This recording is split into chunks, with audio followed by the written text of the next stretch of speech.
দুনিয়া নিয়ে এমন ভাবে মেতে আছে তারা, আল্লাহ এবং কি তার রাসূল সাল্লাল্লাহু আলাইহি সাল্লামের দিন পালনের তারা কোনো খবর তাদের মধ্যে নেই। আল্লাহু আকবার। এই যে আপনি এত আপনার সন্তানকে, আমার ছেলে মেয়েকে, টাকা পয়সাকে এত প্রাধান্য দিচ্ছেন, আল্লাহ তাআলা কি বলেছেন শুনেন। আল্লাহ রব্বুল আলামিন কোরআন মাজিদে বলেছেন যে এই যে আপনি সন্তান সন্ততি টাকা পয়সার জন্য জীবনটাকে আপনার ব্যয় করতেছেন, দিনের পর দিন আপনার দিন পালনের কোনো খবর নেই। আল্লাহ এবং তার রাসূলের কি বলেছেন সেটা আপনার কোনো গুরুক্ষেপ নেই।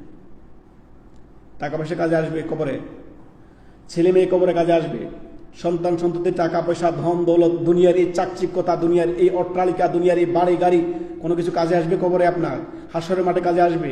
আল্লাহ রাব্বুল আলামিন এই কথাই বলেছেন। অধিকাংশ মানুষ আজকে দেখবেন টাকা পয়সার প্রতিযোগিতা, দুনিয়ার প্রতিযোগিতা ছুটতেছেন।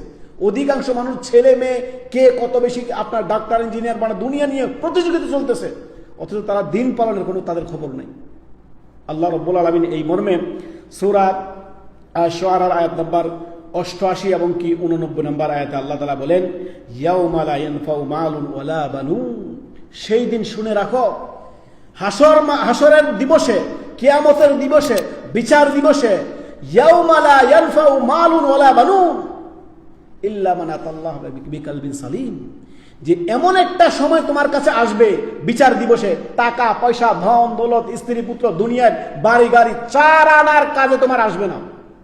সূরা শুআরার আয়াত নাম্বার 88 এবং 89 পড়ে দেখেন। আমরা আজকে ছেলে সন্তানকে নিয়ে আমরা মেতে আছি, স্ত্রী পুত্র নিয়ে মেতে আছি, টাকা পয়সার প্রতিযোগিতায় আপনার বিভোর হয়ে গেছি অধিকাংশ মানুষ। আল্লাহু আকবার। কাজে আসবে না।